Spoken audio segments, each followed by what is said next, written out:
Nice to see you out there. Oh, okay. They said good, right?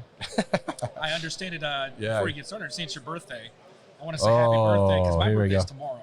Oh, okay. So happy birthday to my fellow October Libra right now. All right. Well, happy early birthday to you, and hopefully I'll run into you here tomorrow. I'll give you the real thing on the real day. Yeah. But yeah, great to have this little birthday powwow here in the booth. Definitely. Let's do it. Yeah.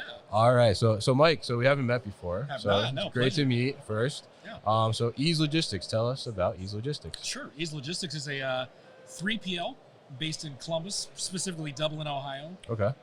Bread and butter has really turned into brokerage. However, I joined Ease Logistics in November of 2021, where we started to stand up a couple warehouses. So our footprint has gone from 0 square footage in the area to over 430,000 square feet in under 2 years. Wow. Actually breaking ground on a brand new building on Wednesday morning when I got home. I saw that. Yeah, we're pretty excited. Yes. It's a lot of talented, crazy, dedicated people putting it together. The vision of our owner and founder, Peter, to kind of, service our customers and also branch into new markets to ultimately provide unparalleled customer service. Yeah, absolutely. So what a week, right? It's my birthday today. It's Mike's birthday tomorrow. Yeah. And then you guys are breaking ground on a new facility. On Wednesday morning. Yeah, there we go. Super excited. Had to actually cut the trip short to get back in time to do it. So. Oh, okay. Well, that's a good reason. I think it's a great reason. It's good. There's way worse things. For sure. Definitely. So you guys are 3PL. So tell us a little bit about, do you have a focus? What do you focus on, or you do it all? That's a great question. I will say, the company line is that, we do it all, but we're still trying to figure out what else we want to do. I mentioned our core customers it's brokerage transportation. Okay. We have some great clients, great customers that we work with in the automotive sector, food and beverage, different consumer products. But our warehouse primarily has been, stood up through inquests of customers we didn't know were available. Toy manufacturers, raw materials manufacturers. We've got clients that do very, very small parcels of business and just needing a couple hundred square feet of space. So there's nothing we won't say no to because we're still trying to figure out what best applies to our niche, to our service levels that we want to provide. We don't want to undersell our services. We want to over deliver on everything. Finding those customers is not hard in Ohio right now, given our stance in the region with obviously Intel's moving in, which is huge. So you think of all the different tiered suppliers that move in to support a supply chain like that. Yeah. We like being on those calls, and we're already starting to take what can Ease do to support here. What can Ease? What does Ease want to do here? Do you want to do transportation? Do you want to do the warehouse? Do you want to do distribution? So we don't say no.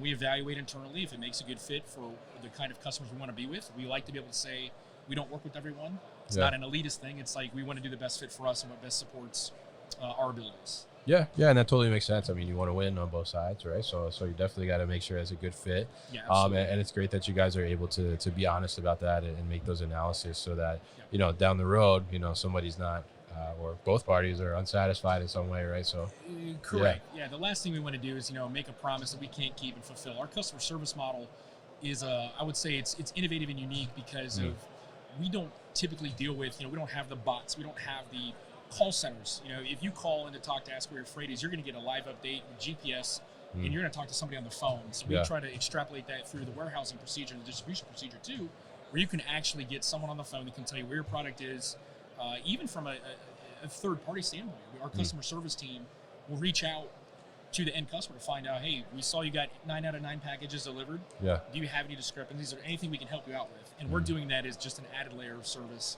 That's part of who our DNA, that's who we are. So it's exciting to see, just kind of being differentiated in that space. Yeah, it's very nice, and I think that like that customer service call, I think that's a really, really great thing. I mean, I just had that happen to me. I checked into a hotel 2 weeks ago, and I was in there like 20 minutes. The phone rang, and I'm like, oh, what's going on? Why is someone calling me? And they're like, we just want to make sure everything's okay with your room, Mr. Law. And I said, oh wow, this is very nice, right? So a very good service. So it's great that you guys are doing that as well.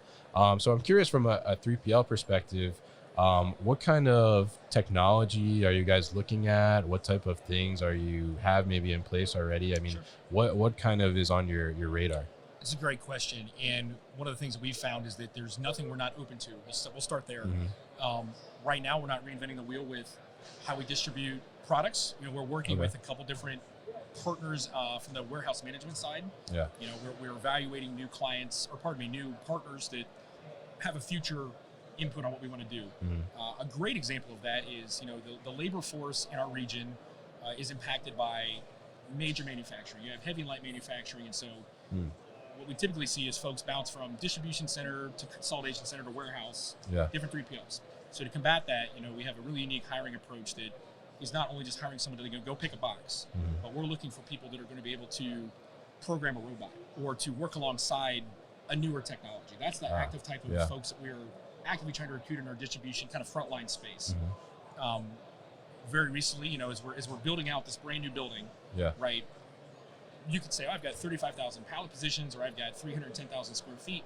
How am I going to service that with a minimal? What's my minimal workforce need to be, or what are the requirements? And so we're looking at right now the partnership with the right tech for automated AGV technology, whether it's, you know, you have your fetch bots over here going crazy, bringing items to the picker, or is it a forklift and an automated vehicle that is taking a non-revenue generating work item, like going to pick a pallet or going to make a replenishment, and bringing it to the warehouse workers so that they can drive the revenue procedures, the revenue processes, and have the robot or the AGV do the non-revenue generating activity. So can we do replenishments and move a robot along a pick path at night while the warehouse or operation might be closed or offline? The next morning, all the workflow is presented to the actual worker to go pick, pack, distribute the product. That's what we see as a value add, where we're really excited to partner with some tech companies. We've worked with a robotics company called Multiway. So they brought a couple demo units out. They've mapped out our entire warehouse. We're having to go pick pallets, move them to the location we needed to go, and doing it in a clip that, you know, the ROI was 36 months. Oh, okay. So that to us is important. We also, you know, we don't want to be devoid of actual human people. Part of our commitment to the region, the area that we're in, is adding to the workforce, adding to labor force. That's why the cities want to do business with us. That's why the municipalities, the city councils, the school boards want our company, because we're going to bring jobs, good jobs, not just your run-of-the-mill warehouse worker that's bouncing around. Our average starting pay for a warehouse associate is like $25 an hour. Oh, wow. That's nice. So we pay for talent. We want to retain talent, and we want to give them the tools where they're not being replaced by technology, but are able to work alongside of it. That's really a core commitment that we have. Interesting. And from like a potential client customer perspective, I mean, are you seeing that clients are interested in whether or not you're utilizing automation or robotics or certain tech? Yeah, we have folks that want to know either what's our current state, future state, or plans, and if it doesn't make sense. We would not be what you consider a high volume fulfillment center right now. It's very much a B2B. So it is, you know, it's a lot of full pallet, full case picking operations. But when we say, you know, we can get your costs down as we leverage technology, right, and reduce the allocation of manpower. So if we have 12 clients in a building, I no longer have to support an operation with 50% allocation. I can break the allocation down a little bit lower, reduce some costs, provide savings while implementing technology and utilizing technology. Got it. Interesting. Yeah. I'm curious about that because, like, you know, I always wonder, like, oh, the clients, customers, are people like saying like, oh, we only want to work with somebody if they're utilizing robots or something like that. Yeah, and we have folks that want to talk to us about, you know, hey, we're interested in you because you talk about it, and we want it to be like kind of the filter, right? If you're only talking to us because we're going to use robots, that maybe not be the best fit for us. Yeah, but at the same time, you know, we have to be cognizant of the labor market in the area. I mean, the wages are going up. There are a lot of jobs filtering through the region, just given the amount of light and heavy manufacturing brought into the area. And so to be competitive with other corporations, other distribution centers, manufacturers, you know, we have to have at least a technology presence and allow our folks to work with it instead of replacing workers. Yeah, absolutely. Interesting. Yeah, definitely interesting to hear your perspective from the 3PL perspective and what you guys are doing there in Ohio. I mean, I think it's a really great thing and great to hear that you're expanding too with the new facility. Thank you. I'm curious, you know, we have some other 3PLs that definitely listen to the show and watch our videos and things like that. I mean, what's your top tip to be a top performing 3PL? be a top performing 3PL, you've got to be obsessed with the customer. You really have to put yourself in their situation where they're waiting on a time critical shipment and they don't want to have to ask where that shipment is. They don't want to have to guess.